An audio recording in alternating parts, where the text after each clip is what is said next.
And President Joe Biden says Russian President Vladimir Putin is a, quote, crazy SOB. This as the war in Ukraine reaches the 2-year mark on Saturday. Tomorrow, the White House is set to release a major sanctions package against Russia. It's expected to hold Moscow accountable for the death of opposition leader Alexei Navalny. It will also add to the sanctions against Russia since the start of the war. We welcome now Lieutenant General Richard Newton, NewsNation senior national security contributor and former U.S. Air Force Assistant Vice Chief of Staff. Always great to see you. Thank you so much for joining us. Good morning, Kelly. Always great to be with you.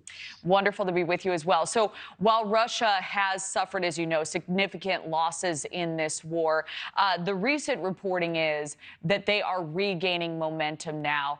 What are Ukraine's biggest challenges in this war as we approach the 2-year mark on Saturday? We indeed do. Who would have thought 2 years or so ago that we'd be entering that, as you highlight, the 3rd year of this war?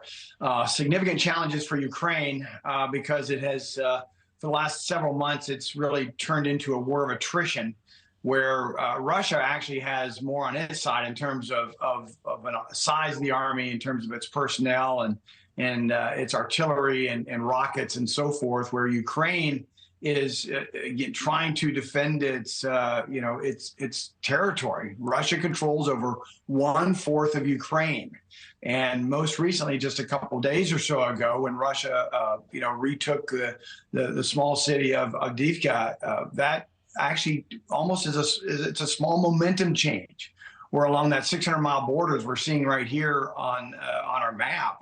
Russia is slowly regaining the momentum, and it's very concerning. The final point is that the level of arms and munitions and air defenses and so forth through Ukraine, as they're starting to run out of ammunition, but also soldiers, whereby Russia is being resupplied, for instance, by Iran, who's just in January shipped them 400 Feta 110 missiles, with ballistic missiles, which has a range anywhere from 180 to 400 miles, which puts innocent civilians in those cities in Ukraine at harm's risk.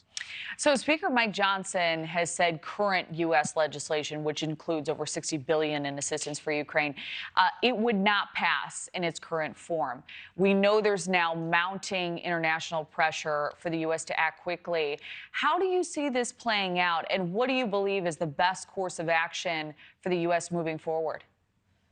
Well, it's very frustrating. You know, we had the Senate pass that $95 billion bill inside the Senate, which includes $60 billion to Ukraine. Also, by the way, monies for Israel, as well as for the defense of Taiwan. But that $60 billion that now goes as part of the $95 billion bill to be marked up in the House, it's stalled right now. Very frustrating for me, frankly, and I think for the administration, and certainly for Ukraine, because it will provide ammunition, but also missile defense, systems, or increased ammo for missile defense systems and so forth.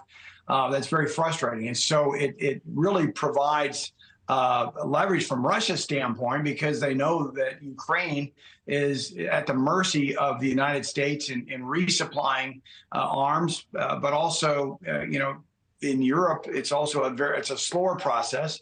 I may add, the European Union several weeks or so ago approved $54 million to go to Ukraine, but it's a slower process to get those arms into Ukraine from European stockpiles and so forth. But it's very frustrating at a culminating point, I believe, where Ukraine is now more on the defensive. Russia has gained a small, as I mentioned, a little bit momentum by retaking that town. Putin enters into an elections in March, where he'll obviously be reelected for a 6-year term. All the while, you've got Iran supplying ballistic missiles. You've got North Korea supplying ballistic missiles to Russia as well. So it's very confounding. I believe U.S. vital national security interests are at stake in Ukraine, and we need to provide the best possible support, including our monies and ammunitions and diplomatic support, so that Ukraine can prevail. Thank you for watching. Go to newsnationnow.com to find NewsNation on your television provider. And don't forget to click the red subscribe button below to get more of NewsNation's fact-driven, unbiased coverage.